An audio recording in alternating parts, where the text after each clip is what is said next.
Hi, today we are discussing about OLQ. OLQ means Officer Like Qualities. आज हम देखने वाले हैं कि ऑफिसर लाइक क्वालिटीज होता क्या है। आप सोचेंगे ऑफिसर लाइक क्वालिटीज है क्या। ये ऑफिसर लाइक क्वालिटीज आपके पर्सनैलिटी के ऊपर डिपेंड करता है, मतलब क्वालिटीज को ऑफिसर की तरह बनाता है जो आपका एसेसमेंट में काम आता है। तो इसको डेवलप करने के लिए हम क्या कर सकते हैं, तो सबसे पहले हम समझते हैं कि OLQ होता क्या है। OLQ are 15 traits assessed during SSB to judge your leadership potential. Group into 4 factor. ये आपका 4 फैक्टर में डिवाइडेड होता है। पहला हो गया प्लानिंग एंड ऑर्गेनाइजेशन, दूसरा हो गया सोशल एडजस्टमेंट, तीसरा हो गया सोशल इफेक्टिवनेस, तीसरा डायनामिक ट्रेड्स। तो इन 4 फैक्टर को समझने के लिए हम नेक्स्ट स्लाइड में चलेंगे। तो OLQ को डेवलप करने के लिए टिप 1 है टेक ओनरशिप। अब ये टेक ओनरशिप क्या होता है, आपको बीइंग अकाउंटेबल, आपको अकाउंटेबल बनना है। दूसरा हो गया accept responsibility when things go wrong. आपको रिस्पॉन्सिबिलिटी तो लेना ही है, लेकिन मेन चीज तब होगा जब आप जो डिसाइड करते हैं वो गलत हो, लेकिन फिर भी आपको रिस्पॉन्सिबिलिटी लेना होगा कि नहीं, ये मेरी जिम्मेदारी थी और मेरे चलते ये गलत हुआ है।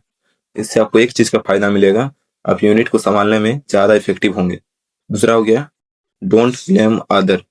दूसरों को ब्लेम मत कीजिए, अपने ऊपर रिस्पॉन्सिबिलिटी लीजिए और काम को अपने तरीके से कीजिए। आप ये सोचिए कि ये मेरा रिस्पॉन्सिबिलिटी है और मैं जो यूनिट को संभाल रहा हूँ उसको संभालने का जिम्मेदारी मेरा है।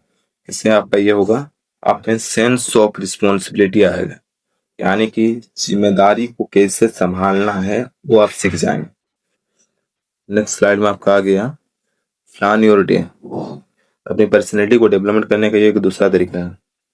अपने डे को प्लान कीजिए, सब कुछ प्लान के हिसाब से कीजिए। उसके लिए आप एक काम कर सकते हैं, जो टू डू लिस्ट एक तो ऐप आता है प्ले स्टोर में, उसका डाउनलोड कर सकते हैं। उसमें करना है कि आपको प्रायोरिटाइज टास्क, यानी कि वो टास्क जो आपके लिए इंपॉर्टेंट है उसको ऐड करना है, और ये आपको देखना है कि आप वो टास्क को कंप्लीट कर पा रहे हैं या नहीं। ठीक है, इससे आप एक चीज बढ़ेगा, इफेक्टिव इंटेलिजेंस। आपकी इंटेलिजेंस बढ़ेगी वो भी इफेक्टिव तरीके से, और आप चीजों को कैसे ऑर्गेनाइज करते हैं वो आपकी इम्प्रूव होगी। जिससे आपको जब आप यूनिट में जाएंगे तो उसमें एक चीज आपको फायदा मिलेगा, जैसे आपको कोई टास्क मिला तो उसको कंप्लीट करने के लिए आप चीजों को कैसे ऑर्गेनाइज कर पा रहे हैं वो आपको देखने को मिलेगा। इससे आप टास्क को बहुत जल्दी और इफेक्टिव तरीके से कंप्लीट कर सकते हैं। इसके बाद हम आते हैं टिप 3 हो गया ज्वाइन ग्रुप एक्टिविटीज। अब इसका मतलब क्या है, आप इसके लिए क्लब हो गया, स्पोर्ट हो गया, वॉलंटियरिंग हो गया, इसमें आप भाग ले सकते हैं। क्लब में से नहीं कि आप जाकर दारू पार्टी कर रहे हैं, ऐसा बात नहीं है। जब आप स्पोर्ट में खेलते हैं तो आपके साथ साथ आपके टीम के बाकी मेंबर भी होते हैं, आपको उनको लीड करके चलना होता है। और इतना याद रखिए कि आपको उनको लीड करना है, ना कि उनके लीड में चलना। ठीक है, इससे आपको एक चीज सीखने को learn how to cooperate and express ideas. आपको उसमें आइडियाज को बताना है, अब अपने टीम को समझाना है, और आपको अपने टीम को संभालते हुए चलाना है, और आपको कोऑपरेट करना है। ऐसा नहीं कि आप जो बोल रहे हैं आपका टीम भी वही सुने, और आप बस बोलते जा रहे हैं, आपका टीम को कुछ पता ही नहीं है, और आप अपनी टीम का सुन भी नहीं रहे। ऐसा नहीं करना है, आपको आपकी टीम के बाद मेंबर का बात भी सुनना है और अपना आइडिया भी उसके सामने एक्सप्रेस करना है, और जो सही होगा वो आपको अप्लाई करना है। इससे आपका ये चीज होगा टीम स्पिरिट, कोऑपरेशन, इनिशिएटिव।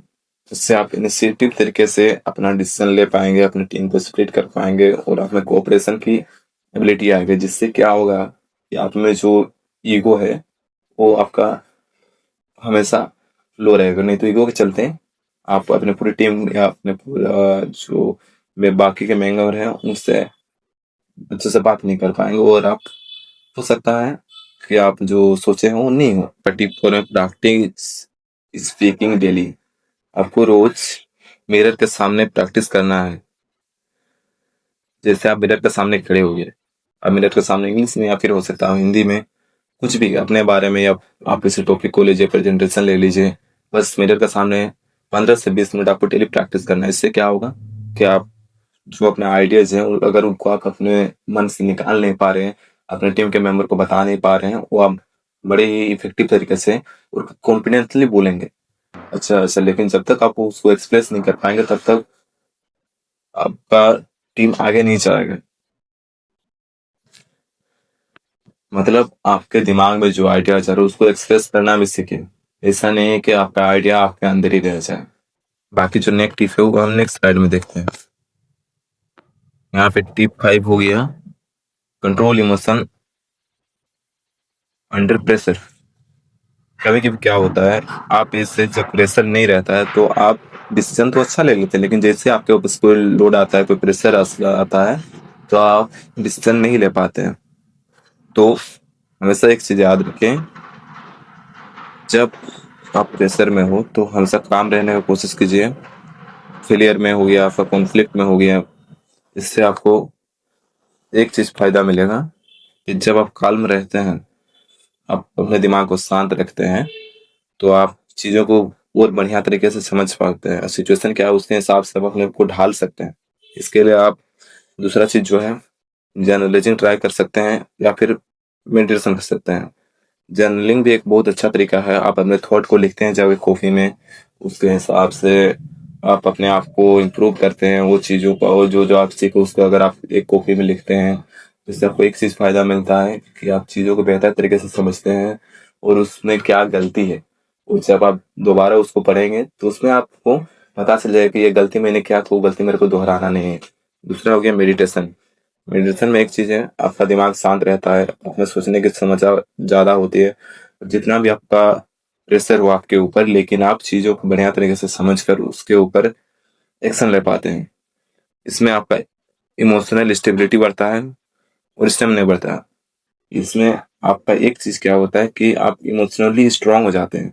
आप बहुत जल्दी इमोशन नहीं होंगे, इमोशन के अंदर आप डिसीजन नहीं लेंगे। वो जब आप इमोशन के अंदर डिसीजन नहीं लेंगे तो ये 100% सच है कि आपका जो भी आप डिसीजन लेंगे वो एकदम सही रहेगा।